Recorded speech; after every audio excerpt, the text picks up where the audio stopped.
Hello students, good morning. Today in 12th class physics, electricity, we will be doing this problem with the help of what? Kirchhoff's law. तो Kirchhoff's law भी अभी हम समझा देंगे कैसे apply करना है, Kirchhoff's law क्या है, और बहुत सिंपल तरीके से, क्योंकि बहुत सारे अलग अलग तरीके दिए हुए हैं अलग अलग किताबों में, लेकिन बहुत ही सिंपल तरीके से अभी आपको ये लॉज अप्लाई करना सिखाएंगे, है ना। तो इसमें अभी हम लोग कहते हैं there are basically two laws. एक है current law which is termed as the Kirchhoff's first law, और दूसरा है इसका वोल्टेज लॉ, है ना। तो फर्स्ट लॉ ये कहता है, इसका जो करंट लॉ है, this is based on conservation of charge. ये आपको कुछ लॉज ऐसे हैं जो देखकर आपको लगेगा कि ये क्यों दे दिया, है ना। कुछ बहुत सारी चीजें बहुत ऑब्वियसली दिखेंगी। This is based on conservation of charge. ये क्या कहता है कि the algebraic sum of the currents, algebraic sum of the currents at any junction is zero. अब ये स्टेटमेंट के फॉर्म में देखकर थोड़ा सा मुश्किल लग रहा है। हम लोग बोलते हैं जंक्शन किसी भी ऐसे पॉइंट पर जहां पर तीन या तीन से ज्यादा ब्रांचेस मिल रही हैं उसको जंक्शन या नोड बोलते हैं। This we have discussed in capacitance also. तो इसके हिसाब से अगर अभी हम लोग देखें तो ये C will be a junction, C एक जंक्शन होगा, F भी एक जंक्शन होगा, है ना। तो अभी हम लोगों ने जंक्शन ये बता दिया, C is a junction and F is a junction, और यहां पर algebraic sum of the currents will be zero. आप इसको भी जंक्शन मान सकते हो, किसी को अगर ऐसा लगता है इसको भी अभी आप ले सकते हो जंक्शन, इसमें भी कोई समस्या नहीं है। लेकिन यहां पर अभी हम लोग कुछ अप्लाई करने की जरूरत नहीं पड़ेगी। क्यों नहीं पड़ेगी? ये अभी जैसे जैसे ये क्लास आगे बढ़ेगी तो आपको सारी चीजें क्लियर होती जाएंगी। अब algebraic sum of the currents zero, इसको मैथमेटिकली ऐसा बोलते हैं, at any point, at any junction, summation of I will be equal to zero. Summation I की वैल्यू जीरो का मतलब यह है बेटा कि अगर किसी जंक्शन पर मान लो 3 या 4 ब्रांचेस हैं, suppose you are having 4 branches, इसमें I1 करंट अंदर आ रहा है, I2 इधर जा रहा है, I3 इधर है और I4 इधर है। तो इस जंक्शन पर अगर 4 ब्रांचेस मिल रही हैं तो अभी हम लोग क्या बोलेंगे, जितना करंट अंदर आएगा उतना ही बाहर निकलेगा। बहुत सिंपल सी है। इसको अभी हम लोग कैसा बोलेंगे कि I1 प्लस I2, अंदर आने वाला करंट किसके बराबर, I3 प्लस I4 के बराबर होगा। कंजर्वेशन ऑफ चार्ज पर भी इसमें मतलब जितना कूलम्स पर सेकंड इस जंक्शन पर अंदर आ रहा है उतना कूलम्स पर सेकंड बाहर निकलेगा। इसको आप ऐसा समझ सकते हो कि भाई 2 पाइप्स हैं, 2 पाइप्स यहां कहीं पर मिलकर पानी को फिर से आगे कुछ डिवाइड कर रहे हैं, तो जितना पानी यहां पर सेकंड एंटर कर रहा है और इसका जितना भी लिक्विड एंटर कर रहा है पर सेकंड, वो दोनों मिलाकर जितना पानी अंदर आएगा उतना ही बाहर निकलेगा पर सेकंड, है ना।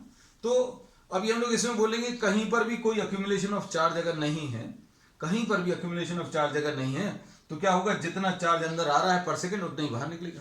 तो I1 प्लस I2 किसके बराबर आएगा, I3 प्लस I4, है ना। अब इसको ऐसा भी बोल सकते हैं कि भाई इसका फिर कोई साइन कन्वेंशन दे दो। साइन कन्वेंशन क्या है, एक टूल है, एक मैथमेटिकल टूल, जहां कहीं पर भी अभी हम लोगों को किसी चीज की कुछ अकाउंटिंग करनी है तो आपको कुछ साइंस देने पड़ते हैं, प्लस और माइनस, है ना। अब जैसे मान लीजिए करंट अंदर आ रहा है तो अंदर आने वाले करंट को प्लस बोल दिया, बाहर जाने वाले को माइनस बोल दिया। अब इसमें इन्होंने बोला कि current, algebraic sum of the currents at any junction is zero. इसका मतलब यह है कि अंदर आने वाला करंट I1, अंदर आने वाला करंट I2, दोनों को प्लस बोल दिया। Current which is entering a junction, current जो किसी जंक्शन पर एंटर कर रहा है उसको पॉजिटिव बोल दिया, और जो बाहर निकल रहा है, इधर से बाहर निकल रहा है तो उसको नेगेटिव बोल दिया। अंदर आने वाले करंट को पॉजिटिव तो बाहर निकलने वाले करंट को नेगेटिव बोल देंगे। तो I1 plus I2 minus I3 minus I4 is equal to zero. ये एल्जेब्राइक सम है ना। Algebraic sum of the currents will be equal to zero, और यही अभी हम लोगों ने इस फॉर्म में भी लिखा है, I1 प्लस I2। अगर आप I3 और I4 को राइट साइड पर ट्रांसफर करो तो ऐसे ही कुछ आएगा। तो इसमें एक एग्जांपल और अगर दे दें, सपोज फॉर एग्जांपल यहां पर ये 3 ब्रांचेस हैं। अब इसमें अगर आप देखें तो ये I है, ये I1 है, ये I2 है और ये I3 है। तो इसको सिंपल भाषा में तो अभी हम लोग ऐसे ही बोलते कि भाई I करंट जो है 3 पार्ट्स में ब्रेक हो गया। I करंट जो है 3 पार्ट्स में ब्रेक हो गया, मतलब I will be equal to I1 plus I2 plus I3, है ना। तो ये कुछ भी मुश्किल नहीं है कि I करंट भाई 3 पार्ट्स में ब्रेक हो गया, है ना। I करंट यहां तक आया, इस जंक्शन पर ये 3 पार्ट से ब्रेक हो गया। अब इसमें किरचॉफ ने इसको रूल के फॉर्म में बता दिया कि भैया जो एंटर कर रहा है प्लस I, जो बाहर निकल रहा है इस पॉइंट पर ये करंट एंटर कर रहा है तो प्लस I, बाहर निकल रहा है माइनस I1, ये भी बाहर निकल रहा है माइनस I2, ये भी बाहर निकल रहा है minus I3 is equal to 0। मतलब अभी हम लोग क्या बोलेंगे, algebraic sum of the currents. हमने ये दूसरा एग्जांपल दे दिया, एक एग्जांपल ले चुके, दूसरा एक और example, so that you are able to apply everything in this problem very easily. तो I will be equal to what, इससे भी अगर आप देखो तो यही आएगा, I will be equal to I1 plus I2 plus I3। तो ये बहुत मुश्किल रूल नहीं है, है ना। और ये किस पर बेस्ड है हमने बता दिया, this is based on conservation of charge, है ना।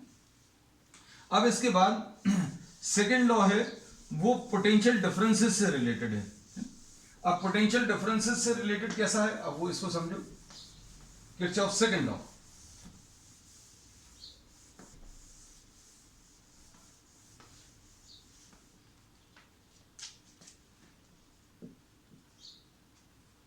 Second law, Kirchhoff second law जो है, this will be applicable to any closed conducting loop. आपको अगर कोई क्लोज लूप है उसमें अप्लाई होगा। मतलब ये जो सेकेंड लॉ है वो क्लोज लूप में अप्लाई होगा। क्लोज लूप इसमें कौन कौन से हैं, A B C F A, देखो जरा, A B C F A ये क्लोज लूप है। और दूसरा क्या है, C D E F C, C D E F C ये क्लोज लूप है। और कौन सा क्लोज लूप है, ए बी सी डी ई ए तीसरा क्लोज लूप। तो क्लोज लूप क्या है ये अभी हमने बता दिया, क्योंकि ये टर्म्स ऐसे हैं जो अभी हमें बताने जरूरी हैं, क्योंकि ये टर्म लॉ के स्टेटमेंट में आता है। तो सबसे पहली चीज तो ये पता चल गई कि सेकेंड लॉ जो है वो क्लोज लूप में अप्लाई होगा, और इसके नाम में है वोल्टेज। तो क्लोज लूप में कुछ वोल्टेज से रिलेटेड है, और ये लॉ क्या कहता है, summation of V is equal to 0। Summation of V is equal to 0, इसका स्टेटमेंट ऐसा आता है कि algebraic sum of the potential differences is 0 for what, for a close loop. Algebraic sum of potential differences is 0 for a close loop.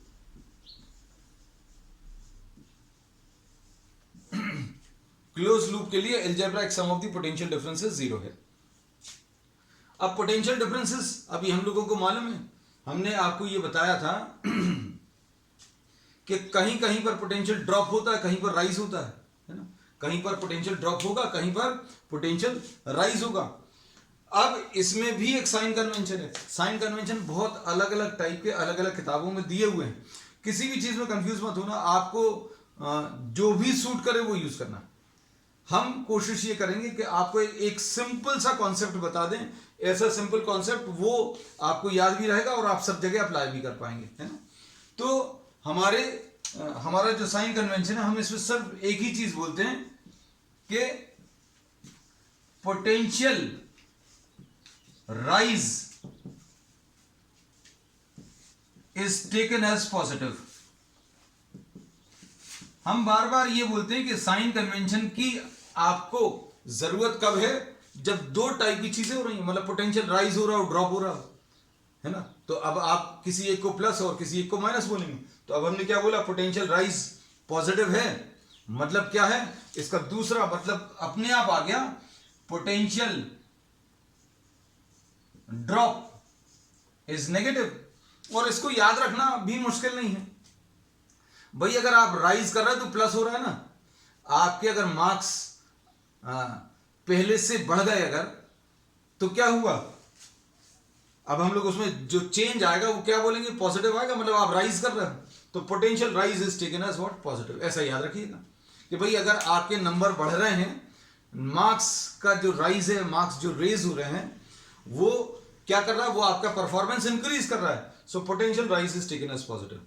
और number अगर कम हो गए, पोटेंशियल ड्रॉप हो गया, मतलब it will be taken as negative. तो अभी आप कैसा बोलते हैं कि भाई रिजल्ट कैसा रहा, तो कह लगे बढ़ गया, पहले से अच्छा रहा, है ना? और कहने लगे पहले से खराब आया, मतलब पहले से नेगेटिव है, तो potential drop will be taken as negative और a drop in performance will be taken as negative. ठीक है, तो एक सिंपल सा साइन कन्वेंशन अभी हम लोग यही यूज करने वाले हैं। ठीक, तो क्लोज लूप से रिलेटेड है और पोटेंशियल डिफरेंसेस से रिलेटेड है। अब पोटेंशियल डिफरेंस जो है, ध्यान से सुनना, पोटेंशियल डिफरेंस जो आएगा किसी सेल में, किसी सेल का पोटेंशियल डिफरेंस, ये तो रखा है, पोटेंशियल डिफरेंस किसी सेल का हम लोग बोलते हैं किसके बराबर आता है, पोटेंशियल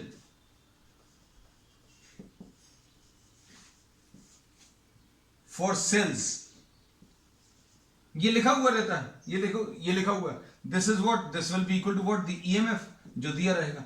जैसे इधर पर कितना है, ये 2 वोल्ट है, ये वाले का 4 वोल्ट है, इसका पोटेंशियल डिफरेंस दिया हुआ है। और potential difference for resistances, potential difference for resistance क्या लेंगे अभी हम लोग, IR लेंगे। पोटेंशियल डिफरेंस अभी हम लोग मालूम है। अब ये ड्रॉप है कि राइज है, ये अभी हम लोग डिसाइड करेंगे कि भाई कहां पर ड्रॉप हो रहा, कहां पर राइज हो रहा, ये अब हम लोग डिसाइड करेंगे। और डिसाइड करने का बहुत सिंपल तरीका बताएंगे आपको, है ना। अब देखिए, क्योंकि इसमें बहुत कंफ्यूजन रहता है, बहुत सारे बच्चे बहुत कंफ्यूज रहते हैं, अलग अलग टाइप के साइन कन्वेंशन। एक बार आप इसको सीख जाओगे तो किताबों में जो दिया है वो भी सीख जाओगे। There are many different methods. अभी हम लोग ये कहते हैं कि sign convention this is simply a mathematical tool. इसको ऐसा मत सोचना कि फिजिक्स का कुछ है। भाई आपको किसी चीज का अगर अकाउंट करना है, अकाउंटिंग करनी है, हिसाब किताब करना है, तो 2 टाइप के अगर लेन देन है तो एक को प्लस एक को माइनस लेना पड़ेगा, है ना। जैसे suppose if you are earning money is taken as positive, then the expenditure will be taken as negative। और सिर्फ पैसा अगर आ रहा है तो आपको किसी साइन कन्वेंशन की जरूरत नहीं है। So sine convention is a tool, a mathematical tool. आप इसमें किसी एक को प्लस बोला तो दूसरे को माइनस बोल दिया, ऐसा बोल दिया, है ना। अब सुनिएगा, अब हम लोग इसमें ये कहते हैं कि algebraic sum of potential differences across a closed loop will be what, 0। अब इसमें एक चीज और बता दें, ये सारी चीजें ऐसी हैं जो अप्लाई करने में बहुत सिंपल रहेंगी। जैसे क्या, इसमें अभी हम लोगों को ये मालूम है, current flows from higher potential to lower potential.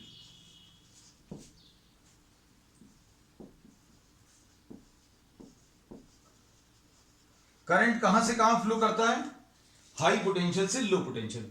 ये मेथड जो किरचॉफ्स लॉ है वो इसलिए अच्छा है कि इसमें आपको जैसा मन करे वैसा करंट अज्यूम कर लीजिएगा। You can assume any direction of current, कैसा भी अज्यूम कर लीजिए, आंसर आपका बिल्कुल सही आने वाला है। अगर इसमें करंट आपने ऐसा अज्यूम किया, अगर ये अज्यूम्ड डायरेक्शन गलत है तो आपकी इस करंट की वैल्यू नेगेटिव आ जाएगी। और नेगेटिव साइन किसी भी करंट में ये इंडिकेट करेगा, ये लिख लेना, अगर किसी आंसर में करंट की वैल्यू अगर माइनस में आ गई, वो ये बताएगा कि आपकी वैल्यू तो सही आई है लेकिन अज्यूम्ड जो डायरेक्शन है वो गलत है। ठीक, अब देखो, अब इसमें अभी हम लोग क्या कर रहे हैं, सबसे पहला काम किरचॉफ्स लॉ के एप्लीकेशन में है। किरचॉफ्स लॉ के एप्लीकेशन में सबसे पहला काम है कि करंट आप अज्यूम कर लीजिए।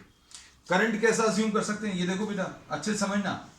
करंट अभी हम लोग ऐसा अज्यूम कर सकते हैं, ये कुछ चीजें अभी हम ऐसी बता रहे हैं, किताबों में नहीं दी रहती, है ना। उसमें उन्होंने कुछ बना दिया तो आपने वही कॉपी कर लिया।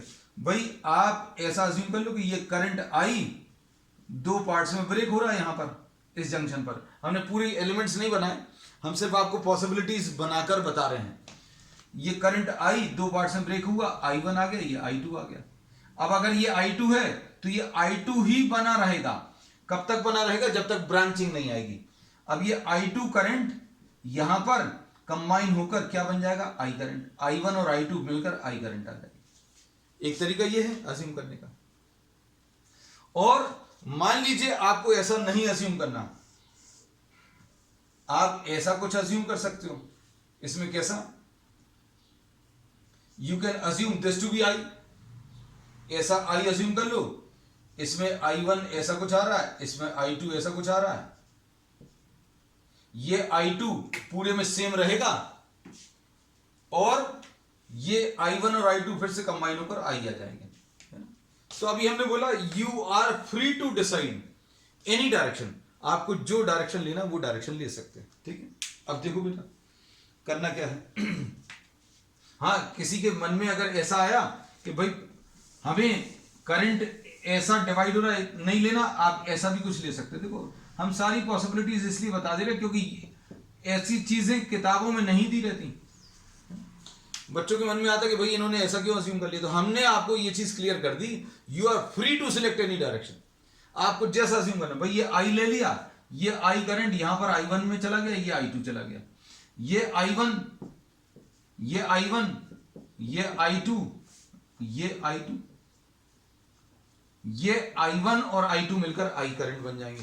ये देखो I करंट दो पार्ट से ब्रेक हुआ, समझ लेना एक पाइप है, इसमें से दो पाइप निकले, इसमें कुछ पानी चला गया, इसमें चला गया, ये दोनों पाइप्स फिर से मिलकर I1 और I2 फिर से I बना देंगे। So you can assume anything, है ना। हमने आपको बहुत सारी पॉसिबिलिटीज बता दी।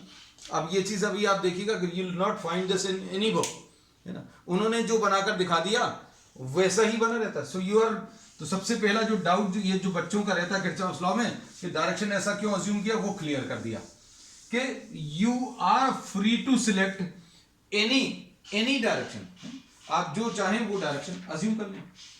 फिर इसके बाद अभी हम लोगों ने क्या बोला है, अब सबसे पहला काम डायरेक्शन अभी हम अज्यूम कर लें। डायरेक्शन इसमें करंट का, सपोज ये I करंट इस वाले में इधर दो पार्ट में ब्रेक हो रहा।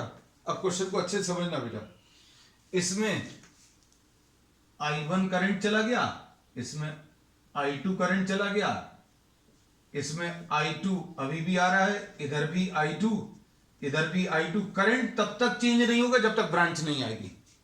अगर इसमें I2 आ गया तो ये I2 पूरा सेम बना रहेगा। कब तक सेम बना रहेगा? जब तक ब्रांच नहीं आएगी। यहां पर ब्रांच आ गई, अब यहां पर ब्रांच आ गई तो देखो क्या हो रहा है, इस वाले में ये I2 आया है, ये I1 आया है, इसमें ये I1 और I2 मिलकर यहां पर क्या I आ जाएगा।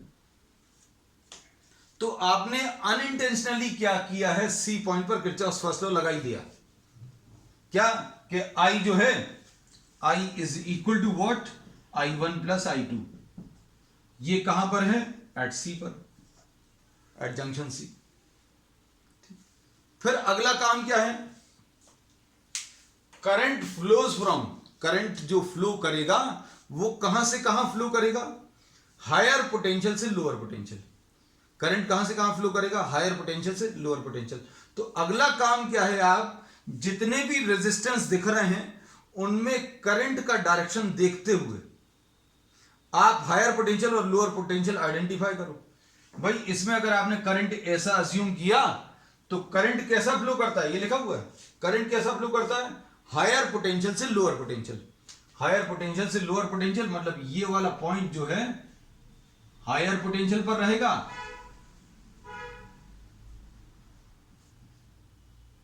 और ये वाला पॉइंट जो है लोअर पोटेंशियल पर रहेगा। क्यों? क्योंकि करंट ऐसा फ्लो कर रहा है। और करंट का फ्लो हमेशा कैसा होता है, ये अभी हमने बताया, आपको कई तरीके से बताया। ये कंटेनर वाला एग्जांपल भी बताया था कि लिक्विड का फ्लो, अगर ये दो कंटेनर्स ले लिए, इनमें लिक्विड का फ्लो भी अगर आप कंसिडर करोगे, लिक्विड का फ्लो भी अगर आप कंसिडर करोगे, कहां से कहां होता है? From higher potential to lower potential. ठीक है, तो लिक्विड का flow takes place from higher potential to lower potential. वही चीज अभी हम लोग करंट में बोलते हैं, current flows from higher potential to lower potential. अब चूंकि करंट का डायरेक्शन आपने पहले मार्क कर लिया, इसलिए बोला कि भैया ये हायर से लोअर फ्लो करता है, तो ये लेफ्ट साइड में कहीं पर हायर होगा, राइट साइड में लोअर, क्योंकि करंट का जो डायरेक्शन है हायर से लोअर। जितने भी रेजिस्टेंस हैं उसमें एच और एल मार्क कर लेना। एच क्या रहेगा हायर, एल क्या रहेगा लोअर, है ना। अब यहां पर देखो, इसको अभी हम लोगों ने एच मार्क कर लिया क्योंकि करंट ऐसा जा रहा है राइट की तरफ, तो लेफ्ट में एच आएगा और यहां पर एल आएगा। H for higher potential, L for what, lower potential, ये याद रखना। और अगर कोई चीज एसी फ्लो कर रही है, बॉल को अगर आप छोड़ोगे, पेन को छोड़ोगे, तो हायर से लोअर जाएगा। तो भैया जिस दिशा में एरो बना हुआ है उसमें पीछे की तरफ एच आएगा, नीचे की तरफ एल आएगा। तो देखो ये एरो ऐसा बना हुआ है, एरो जहां पर बना है तो एरो के हेड पर लोअर आएगा, पीछे की तरफ एच आएगा। ठीक, अब देखो यहां पर इसको एच मार्क कर लिया, इसको एल मार्क कर लिया। क्यों? क्योंकि करंट का फ्लो ऐसा है। करंट के फ्लो में, करंट का फ्लो आप देखें, करंट का फ्लो देखने के बाद आपने एक पॉइंट को एच मार्क कर लिया, दूसरे को एल मार्क कर लिया। और अभी हमने बोला जहां पर करंट ऑलवेज फ्लोज फ्रॉम, अब इसमें मान लीजिए किसी में कंफ्यूजन होता है तो करंट का फ्लो देखो कहां की तरफ है, लेफ्ट की तरफ। हम लोग इसको कैसा बोलते हैं, it flows from higher potential to lower potential, it flows from higher potential to lower potential, it flows from higher potential to lower potential. इसमें it flows from higher potential to lower potential, H और L. तो ये पहली step आ गई, क्या कि आपने H और एल किस में मार्क कर लिया बेटा, एच और एल मार्क कर लिया आपने रेजिस्टेंस में। फिर सेल में हायर और लोअर बताना बहुत इजी है, क्योंकि सेल बनाने का तरीका अपन ने क्या बताया था बेटा, ये है सेल बनाने का तरीका। ऐसा कुछ बनाते हैं, है ना। इसमें जो छोटा वाला टर्मिनल है, ये जो छोटा वाला जो है वो नेगेटिव टर्मिनल होता है, ये नेगेटिव होता है, ये पॉजिटिव होता है। तो भैया इसमें ये लोअर है क्योंकि ये नेगेटिव है, और ये हायर है, इधर लिख दे रहा है। इसमें नीचे एल है और ऊपर एच है। तो ये याद रखना, ये जो छोटा वाला है उसको एल मार्क कर लेना, पॉजिटिव टर्मिनल हायर। तो अगला काम ये अभी हमने अलग कलर से मार्क कर दिया, एल और एच और एल और एच। तो सबसे इंपॉर्टेंट चीज जो है हमारे इस कॉन्सेप्ट में, एल और एच को मार्क करना। एल और एच मार्क कर लेना, हायर पोटेंशियल और लोअर पोटेंशियल। अब इसके बाद हर एक चीज को, अभी हमने बोला पहली बार समझने में थोड़ा सा समय लगता है, एक बार आप समय दे देना। ये मेथड इतना इजी है, इतना ज्यादा इजी कि you'll start doing the problems very easily। आपको जैसा भी प्रॉब्लम आएगा, कैसा भी प्रॉब्लम आएगा, आपसे बनेगा। अब देखो, अब किरचॉफ्स लॉ अप्लाई करना। किरचॉफ सेकंड लॉ में उन्होंने ये बोला है कि आप किसी एक पॉइंट से स्टार्ट करें और क्लोज्ड लूप में ट्रैवल करें। इमेजिन करो कि भैया आप एक क्लोज लूप में ट्रैवल कर रहे हो, रास्ते में जो जो एलिमेंट्स मिलते जाएं उन सब के पोटेंशियल डिफरेंसेस लिखते जाओ, और पोटेंशियल डिफरेंसेस जितने भी मिलेंगे उन सबको ऐड करके इक्वल टू जीरो कर दो। तो algebraic sum of the potential differences is zero, ऐसा उन्होंने बोला। ठीक, तो किया क्या था प्रॉब्लम में, ये याद रखना। करंट पहले आप अपने मन से मार्क कर लो, करंट मार्क कर लिया, मार्क करने का तरीका भी हमने बता दिया। फिर रेजिस्टेंसेस में एच और एल मार्क करो। अगर ऐसा कुछ करंट फ्लो कर रहा है तो हायर इधर आ जाएगा, लोअर जिस डायरेक्शन में है तो उसमें higher to lower, higher to lower current का डायरेक्शन, करंट का डायरेक्शन हायर टू लोअर, करंट का डायरेक्शन हायर टू लोअर, है ना। तो करंट में अगर डायरेक्शन मार्क कर दिया, डायरेक्शन ऑफ करंट अगर मार्क कर दिया, तो आप उसमें आगे की तरफ एल मार्क कर देना, पीछे की तरफ एच मार्क कर देना, और फिर सारे सेल्स में एल और एच मार्क कर देना। नेगेटिव टर्मिनल को एल और पॉजिटिव टर्मिनल को एच। अब देखो बेटा, अब इसके बाद जो है बहुत इजी है। आप बी से ट्रैवल करना शुरू करोगे, सी तक जाओगे, फिर सी से एफ तक जाओगे, फिर एफ से ए तक जाओगे, और फिर ए से फिर बी तक जाओगे। और रास्ते में जो जो कुछ मिलेगा उन सब में पोटेंशियल डिफरेंसेस लिखते जाओगे, है ना। पोटेंशियल डिफरेंस सेल का ई लिख दोगे, रेजिस्टेंस का आई आर लिख दोगे। उसके बाद क्या बोलोगे, हमने बोला राइज ऑफ पोटेंशियल को आप पॉजिटिव लिखोगे। अगर राइज ऑफ पोटेंशियल हो रहा है तो पॉजिटिव, और ड्रॉप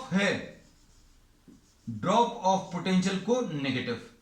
ठीक है, अब ये चीज अप्लाई करेंगे। देखो बी से सी जाएंगे तो सबसे पहले क्या मिलेगा, बी से सी जाने में सबसे पहले रेजिस्टेंस मिला। ठीक, अब रेजिस्टेंस में आप कैसा लिखोगे, आई आर लिखोगे, मतलब आई इंटू 4 लिखोगे। आई आर, आई कितना है, ये आई है, और आर कितना है, 4 है। ये करंट आई है, रेजिस्टेंस 4 है। अब इसमें जब बी से सी जाओगे तो पोटेंशियल ड्रॉप हो रहा है कि राइज हो रहा है, ये देख लो। आपने आसानी से लिखा हुआ है, एच से एल जा रहे हो, मतलब हायर से लोअर जा रहे हो। हायर से लोअर जा रहे हो तो क्या हो रहा है, डिक्रीज हो रहा है। भाई आपका परफॉर्मेंस हाई था, कहां पहुंच गए, लो पहुंच गए। और अगर नीचे जा रहे हो, हाई से लो जा रहे हो, तो क्या लिखोगे, माइनस लिखोगे कि भैया माइनस हो गए नंबर हमारे। ठीक, ये पहला आ गया। फिर सी से एफ आओ, बी से सी, फिर सी से एफ। सी से एफ चलने में अब रेजिस्टेंस नहीं मिला, क्या मिला, सेल मिला। सेल में देखो, सेल में कैसा चल रहा हो, एल से एच, लोअर से हायर। अब जब आप ए से जा रहे हो तो लोअर से हायर आ रहे हो, ये लिखा एल और ये एच। एल और एच पहले मार्क कर लिया अभी हम लोगों ने। लोअर से अगर हायर जा रहे हो, लोअर से हायर अगर जा रहे हो, मतलब क्या होगा, प्लस होगा। और प्लस होगा, प्लस क्या लिखोगे, +4, ये हो गया। ठीक, उसके बाद बेटा ये हो गया, ये हो गया। अब यहां पर आओ, इसमें देखो क्या हो रहा है। जब आप ऐसे चल रहे हो तो हायर से लोअर जा रहे हो, हायर से लोअर अगर जा रहे हो, मतलब क्या हो रहा है, डिक्रीज हो रहा है। हायर से लोअर, आप नंबर्स के टर्म्स में सोच लेना बेटा। हायर से लोअर अगर जा रहे हो तो क्या हो गया, माइनस में पहुंच गया आपका रिजल्ट, -2i। अपन को रिजल्ट तो पॉजिटिव ही लाना बेटा, वो तो सिर्फ समझाने के लिए है। -IR, -i इंटू आर, ये लिख लीजिए। फिर उसके बाद ये हो गया, इतना ट्रैवल कर लिए। फिर इसके बाद सेल आया। सेल में क्या है, लोअर से हायर अगर आप जा रहे हो तो प्लस और +2। ठीक है बेटा, बहुत सिंपल है, बहुत ज्यादा सिंपल है। अब हम आगे की क्लासेस में और प्रॉब्लम्स लेंगे, सारी चीजें एकदम परफेक्टली क्लियर हो जाएंगी, है ना। क्योंकि अभी तो ये सिंपल सा, बहुत सिंपल सा प्रॉब्लम लिया है ना। Will be taking many more complicated problems. अब इसमें देखो, इसको अगर आप सिंप्लीफाई करोगे तो कितना आ जाएगा, सिंप्लीफाई करने पर ये -4i -2i -6i +6 = 0, 6i = 6, i = 1 ampere. कितना समय लगा बेटा, समय समझाने में बहुत सारा लगा। कैलकुलेशन देखो, कैलकुलेशन बिल्कुल भी टफ नहीं है ना। तो हार्डली कुछ सेकंड्स लगेंगे आपको इसको लिखने में, एक बार समझने की जरूरत है ना। तो अभी हम लोगों ने इसमें यही बोला है कि आप एक बार, सिर्फ एक बार चीजों को अच्छे से समझ लें। अब उसके बाद ये तो अभी हमने कौन सा क्लोज लूप लिया था, BCFA, B, है ना। अब इसके बाद अगला क्लोज लूप अभी हम लोग ले सकते हैं कौन सा, CDEFC, मतलब ये वाला। कौन सा वाला,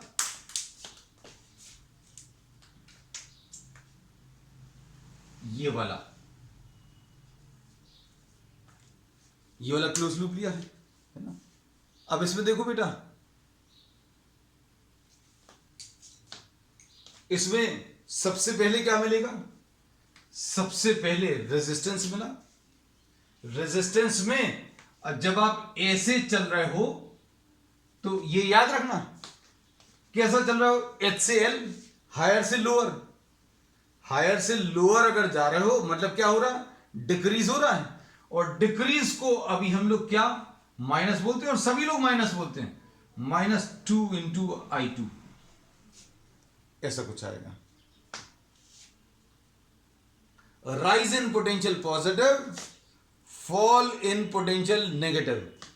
राइज पॉजिटिव, हमेशा ये दुनिया का नियम ही है बेटा, क्या कि राइज जो है वो पॉजिटिव माना जाता है और फॉल जो है आपका कैसा रहेगा, नेगेटिव रहेगा, है ना।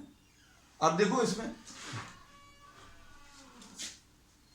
सबसे पहला तो ये लिख लिया, फिर से देख लेना, इसमें हायर से लोअर आए। अब इसमें देखो इस सेल में कहां से कहां है, हायर से लोअर। ये हायर क्यों है, क्योंकि पॉजिटिव टर्मिनल, ये लोअर क्यों है, क्योंकि नेगेटिव टर्मिनल। हायर से लोअर गए मतलब डिक्रीज हो गया, डिक्रीज हो गया मतलब माइनस आ जाएगा, -6, डिक्रीज यानी नेगेटिव, ये याद रखना। नीचे अगर आ गए, अब इधर देखो, जब आप इधर आओगे तो हायर से लोअर, फिर से देखो हायर से लोअर, हायर से लोअर इसमें भी, लेकिन ये रेजिस्टेंस है तो -I2 इंटू 4 -IR। अब इसमें देखो ये हो गया, ये हो गया, ये हो गया, ये हो गया, चौथा आना है। अब इसमें कैसा जा रहा है, हायर से लोअर, इसमें H से L, हायर से लोअर मतलब डिक्रीज, और डिक्रीज मतलब नेगेटिव। ठीक, सॉल्व करो बेटा। सॉल्व करने पर ये कितना आ रहा है, ये आ जाएगा -6I2 -10 इज इक्वल टू 0, और I2 will be equal to 10 divided by 6 मतलब -5/3, ऐसा कुछ आएगा। ठीक,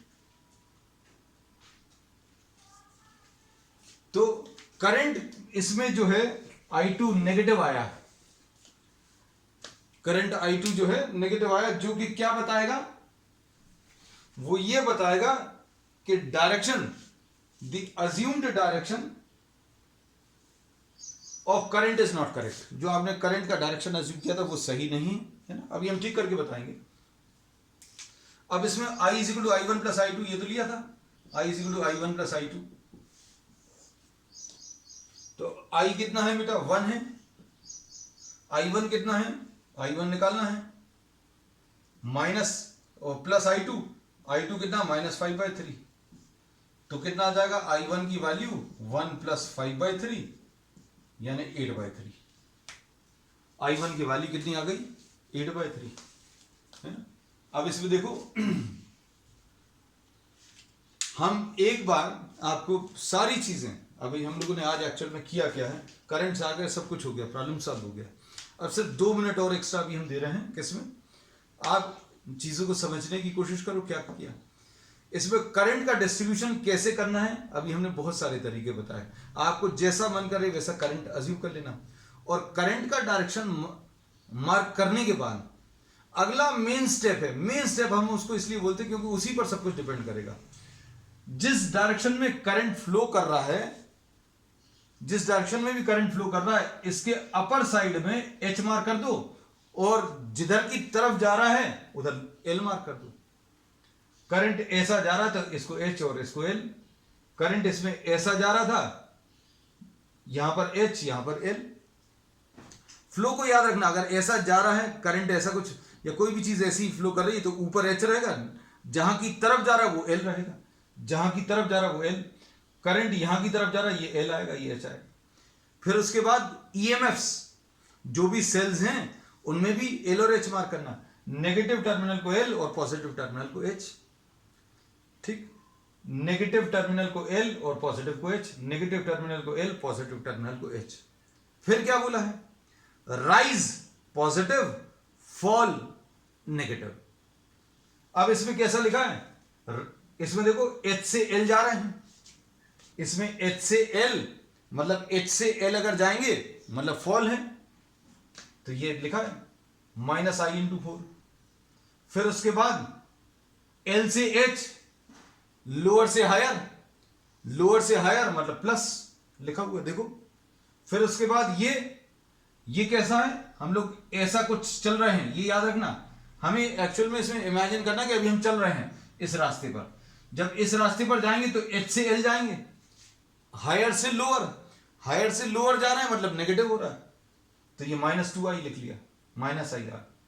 फिर इधर आ जाओ, इसमें कैसे जा रहे हैं, लोअर से हायर, लोअर से हायर ऊपर जा रहे हैं मतलब प्लस, तो ये +2। तो ये एक इक्वेशन, इसको सॉल्व कर लिया। इसको और देख लो, सब कुछ एकदम क्लियर हो जाएगा। इसमें आप ऐसा इमेजिन कर रहे हो कि आप इस पर ट्रैवल कर रहे हो, तो कितना आएगा बेटा, ये -2i2। हायर से लोअर जा रहे हो, इसमें कैसा जा रहा हो, हायर से लोअर। हायर से लोअर अगर आप जा रहे हो मतलब क्या हो रहा है, माइनस हो रहा है, तो माइनस। अगर ऊपर से नीचे आ गया मतलब माइनस हो गया, डिक्रीज हो गया, -2i2। फिर हायर से लोअर जा रहे हो, इसमें भी हायर से लोअर मतलब डिक्रीज, डिक्रीज हो गया मतलब माइनस। फिर उसके बाद हायर से लोअर, फिर से हायर से लोअर मतलब डिक्रीज मतलब -ir। और इधर पर कैसा, ये भी हायर से लोअर, ये h से l मतलब higher to lower, higher to lower मतलब फिर से डिक्रीज मतलब -4। इसको सॉल्व कर लें। So we have got the values of current. अब करंट आ गई, अब नेगेटिव साइन का मतलब बताने लगे, वो और बता देगा। देखो जरा अच्छे से, हम ये रब कर दे रहे बेटा, है इसमें हम बाकी सारे सर्किट एलिमेंट्स नहीं बनाएंगे, सिर्फ ऐसा कुछ बना लिया। अब इसमें I1 की वैल्यू 8/3, I1 की वैल्यू 8/3, ठीक हो गया। अब I की वैल्यू 1 एम्पियर, I की value 1 ampere,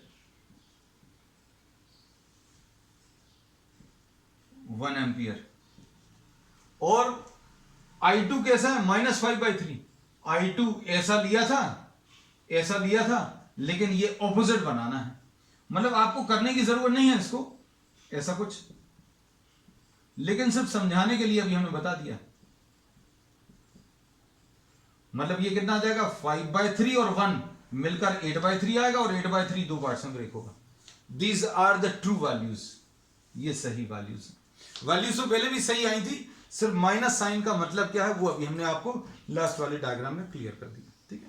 and will be continuing with many such problems, वो अब थोड़े से ज्यादा टफ रहेंगे on the next one. That's all for today.